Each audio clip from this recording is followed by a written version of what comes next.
kababayan, rekta na ho muna tayo dito kay Boying Remulla. Shoutout dito kay Tita Itz ha. Tita Itz, mega love shoutout. Yan. Si Tita Itz, ano ko yan eh. Higa nga, idol ko yan si Tita Itz. Ito ho siya oh. Ayan si Tita Itz oh. Yan. Eat Abroad. Ayan oh. Ayan oh si Tita Itz. I-follow nyo ho ang kanyang FB page ha. I-follow nyo ho yan si Tita H. Ayun na nga mga kababayan, isinend ho sa akin ni Tita H to. Kesyo medyo na high blood daw ho siya sa sinasabi nitong si Boying Remulla dito. Eto, pakinggan ho natin. Ano ba sinasabi ni Boying dito, Tita H? Ako kasi hindi ko na pinagpapapansin to. Special DOJ Secretary yan. Kung merong special child, yan, Special DOJ Secretary. Pakinggan nyo ho mga kababayan. Okay? Right to travel. Yan. That's personal property already of the person, yan. But it's issued by the government. The cancellation is subject to judicial proceedings. Siguro ang konteksto siguro dito, kaugnay ito kay Elizalde ko kasi ngayong mga panahon na to, nasa labas siya ng bansa, di ba? Siguro ang tanong sa kanya, anong gagawin para mapauwi itong si Elizalde ko o para mapigilan na yung paggala niya sa iba't ibang bahagi ng mundo ngayong mga panahon na to. Ito ang sagot nitong si Boying Remulla na kesyo pagmamay-ari na daw, personal na daw pagmamay-ari ng kung sino mang individual ang pasaporte. Pagkakaalam mo natin parang pribilehiyo din yan, di ba? Correct nyo kung mali ako, parang ano ho yan, di ba? Parang lisensya yan. Pagmamay-ari yan ng Estado. Ngayon, halimbawa sa LTO, magkakaroon ng pagdinig pagka kakansilahin na o kukunin na ang iyong lisensya. Parang ganun din ho yan, pribilehiyo ho yan. Ini-issue yan ng pamahalaan. Ngayon, nagdudumilat na ho yung mga ebidensya na kung saan talagang involved itong... ang problema kasi dito kay Boy, walang humpay ho yung pagdepensa niya dito sa kanyang mga kaibigan na to eh.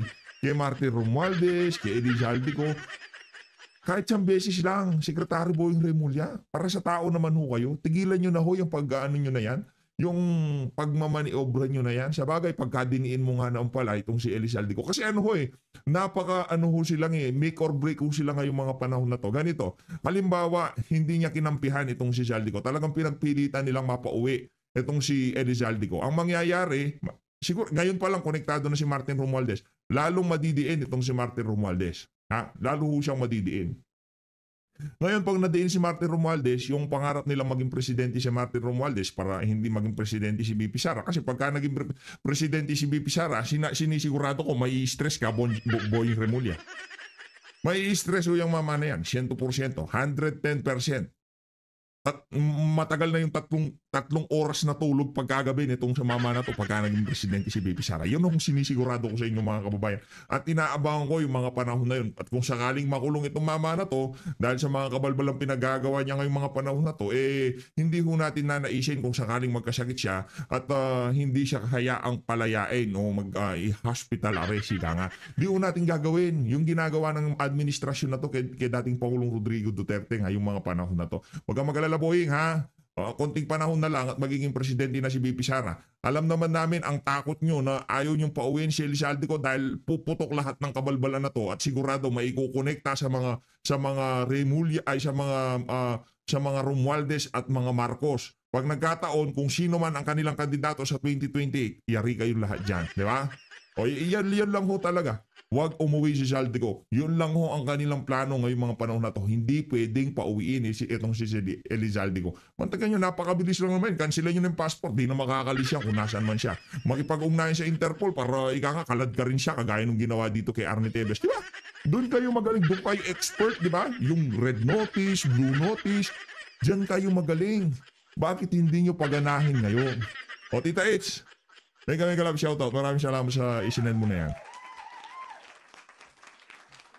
Ayun, dito na ho tayo kay Senator JB, the good one. The good one. Po ba na nagkaroon ng caucus kahapon at nagkalabas na samaan ng loob kay Senator Ping, yung the manner how he mentioned about these insertions, yung 100 billion insertions?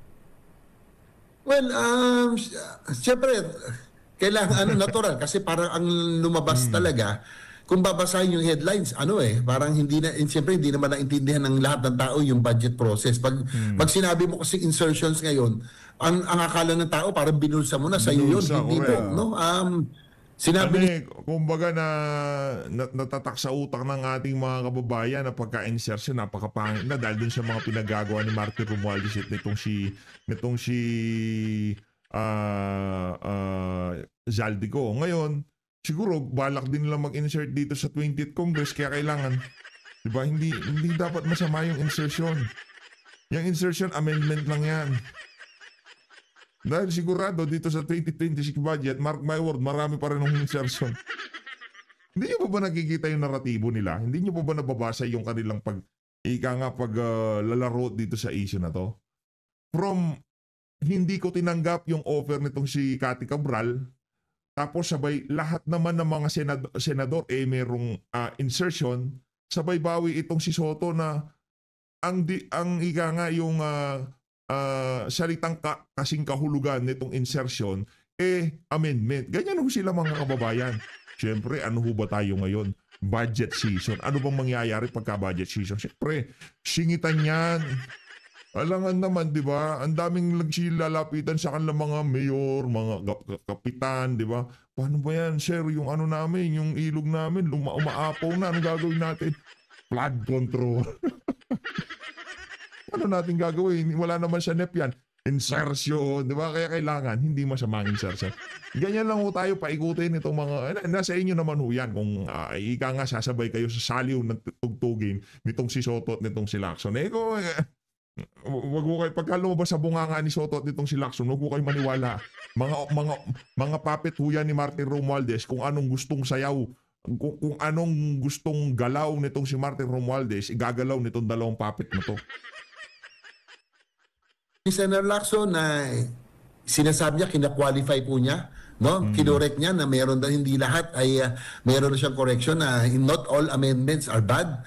So, syempre, nasira ang buong Senado. Ang sa akin po, nalulungkot ako sa takbo sa totoo lang po, I have to be honest. Muntik na rin po kung nag-isip na umalis sa majority kasi parang kung ganito ang direksyon, sinusulog na natin ang sariling bahay natin, ating colleagues, napapabayaan natin, nakakalimutan natin yung mga tunay na salarin, no? Yung modus na ginawa nila Zaldico ng mga kontraktor at iba pa. Hindi kasi, Sen JB, ang utos sa kanya ni Martin Romualdez, ipasa yung bola sa mga senador. Hindi naman sinabi ni Martin Romualdez na dapat ika nga kailangan natin masolusyonan itong problema dito sa flood control. Lahat dapat sagasa ito. Hindi yun eh. Ang instruction na binigay sa kanya, i-dribble nyo, merong nasa na si Sir Orly Gutesa. Di ba nasa na yung statement niya? Pinilit tinabunan kahit na magmukhang tanga na itong dalawang senador na to, matabunan lang nila yung statement itong si Sir Orly Gutesa. Di ba? Kita nyo ho yung mga kababayan. Kahit na sarili nila, isusubo nila sa kahihiyan. Isusubo nila sa kawalanghiyaan. Basta ika nga mapagtakpan lamang yung mga testimonya na maglilink dito kay Martin Romualdez, dito sa napakalaking skandalo ho na to mga kababayan.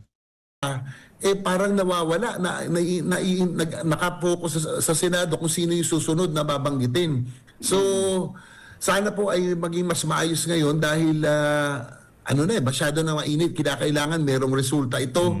Pero wag naman ho sanang sunugin ang ating institusyon dahil hindi naman ho lahat, no? Kaya nga sabi ko, inamin ko nyo, hindi, not all, I think all senators have amendments pero hindi ho lahat masama yan. It's all for advocacy. Senator Pia Cayetano, bawa sa higher education, kami po sa health. Hindi ho masama ho yan.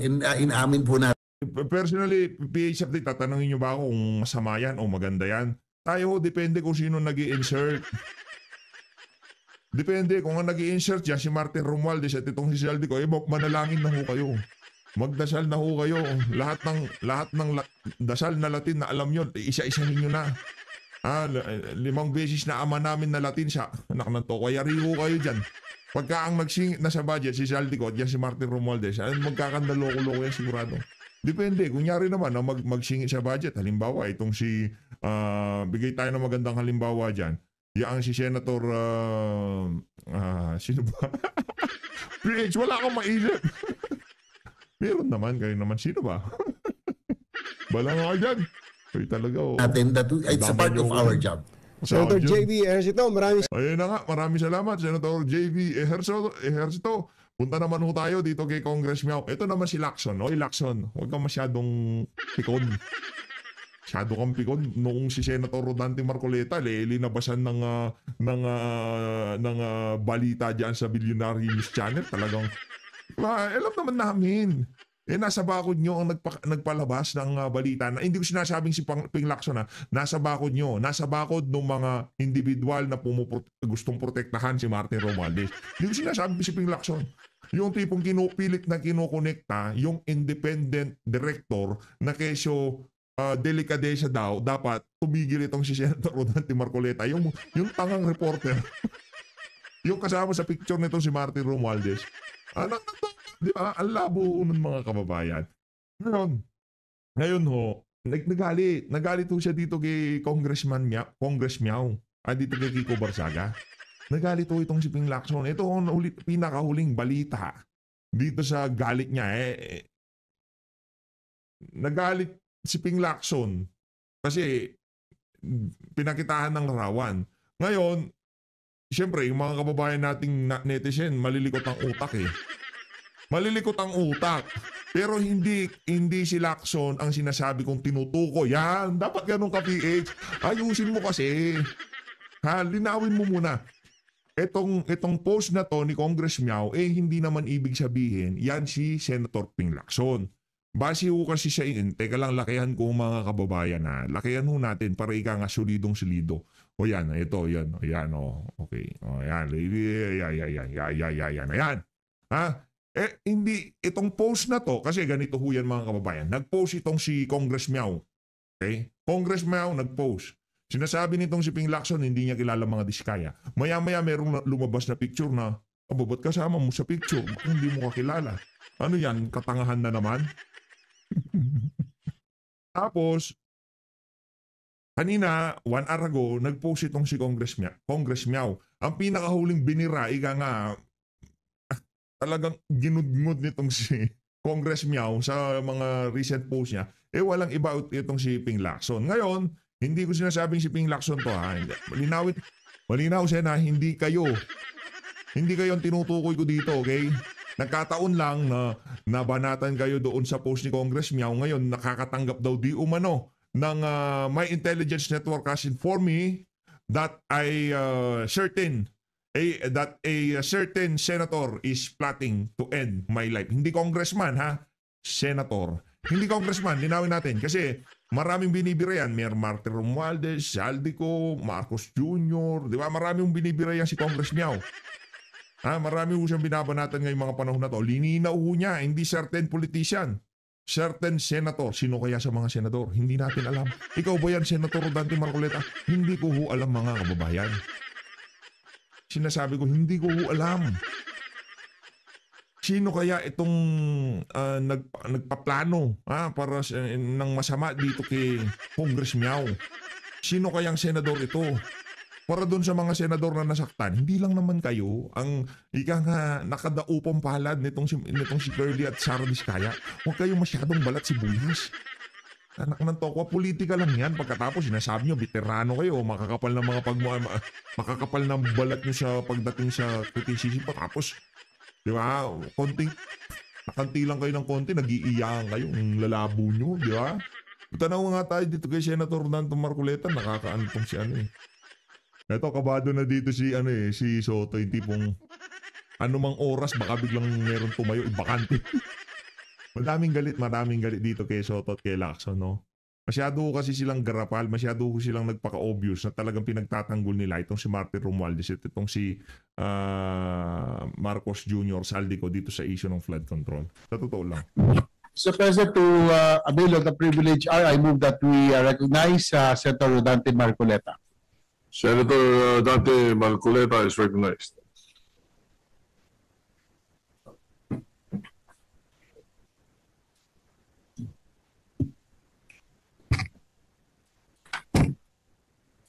Mr. President, distinguished colleagues, I rise today on a matter of personal and collective privilege. Last Sunday, September 28, Senator Panfilo Lacson revealed that almost all senators in the 19th Congress inserted at least 100 billion worth of items in the 2025 GAA. Siyadong bida-bida si Lacson eh. Hindi pong, sige, kunin niyo yung GAA, kunin niyo yung kalkalin natin, tignan natin yung mga insertion. Eh, sila lang, gusto kasi nila itanggalin yung kay Gutesa. Kaya lahat ng, kahit magmukha silang tanga, magmukhang demonyo lahat ng mga kasama nilang senador dyan. Di ba? Kahit na magmukhang mga kawatan yung mga kasama nilang senador dyan, basta matakpan lamang yung kay Gutesa, lahat gagawin nila. Citing that he had gathered documents showing that those were individual insertions. He said that such insertions could threaten the economy. Sinabi pa po niya, Mr. President, sa budget deliberation, pwede kong tanungin ito bakit pinayagan ito. Ang pagbusisi, lalo sa plenary, gusto kong malaman ilan ang isiningit na insertion, ang nag-release at paano na-implement. Mr. President, when former DPWH Undersecretary Cabral, as disclosed by Senator Lacson, offered insertions in the 2026 budget to the Senate President, Senator Soto boldly refused, invoking transparency and good governance. Yan. At that time, he appeared to draw a moral line Correct. that insertions were wrong. Yeah, ano siya eh, tipong, oh, grabe naman yan si Soto, galing naman. Hindi niya sinagot yung mensahe nitong si Yusek Cabral. Very good job. Ang husay, di ba? Thumbs up lahat sila sa kanya eh. Oh, tuloy natin. Does this mean that the Senate President never had budget insertions during all the time he served as Senator of the Republic and a Senate President for almost 5 years? Yan. Yet when it was revealed that 100 billion worth of insertions actually found their way into the 2025 budget through the Senate itself, the Senate President shifted tone and justified them as part of the regular budget process. Yeah.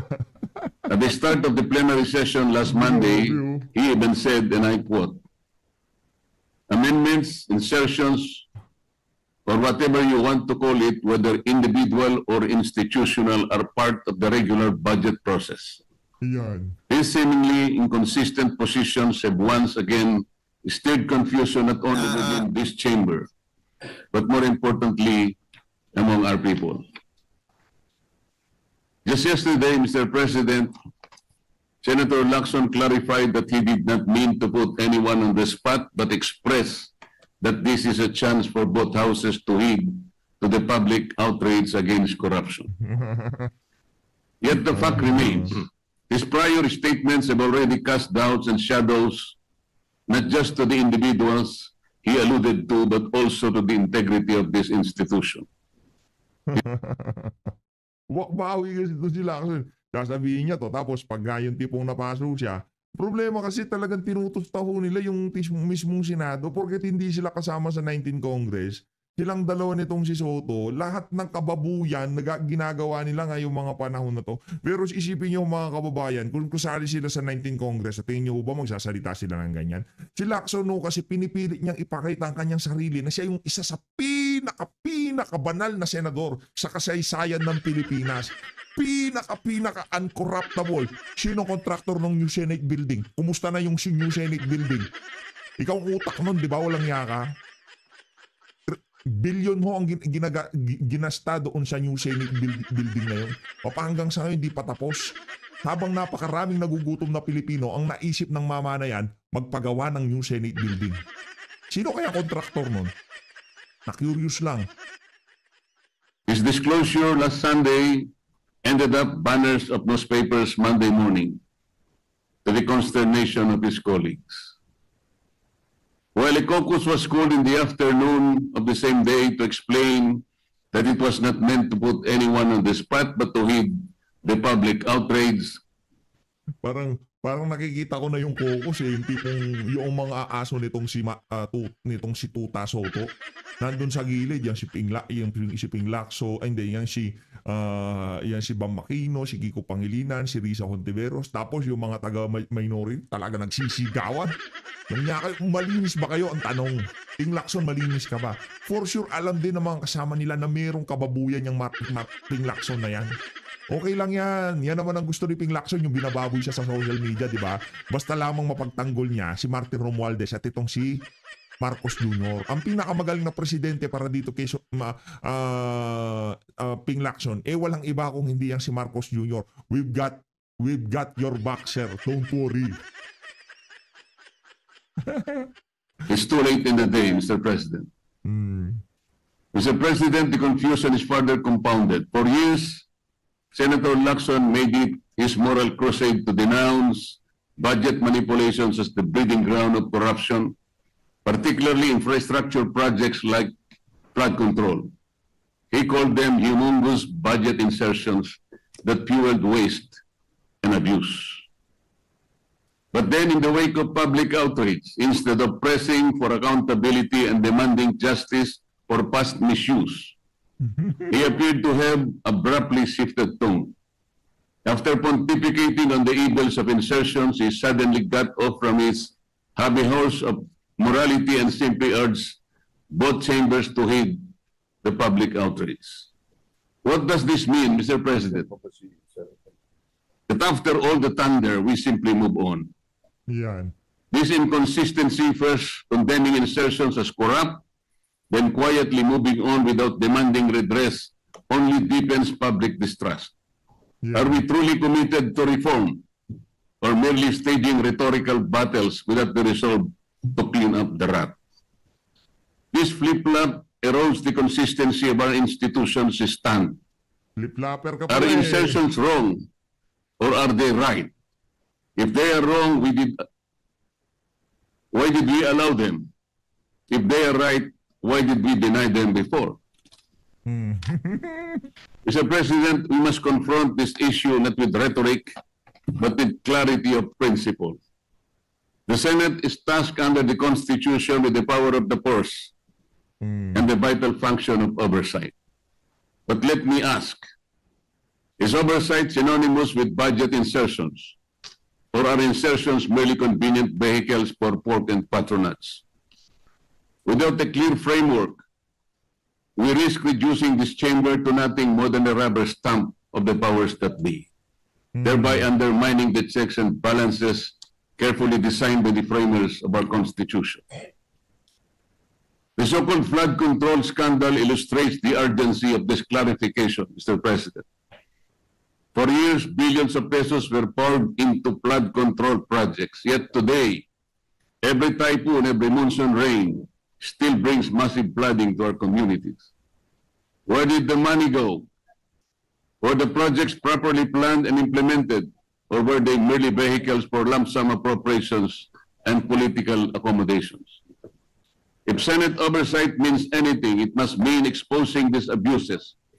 But if oversight is confused with insertions, then the Senate itself becomes complicit. Instead of protecting the people from waste and corruption, we risk becoming enablers of it. This is why the rules must be clarified so that oversight is exercised as a constitutional duty, not as a bargaining chip for the insertions hidden in the budget.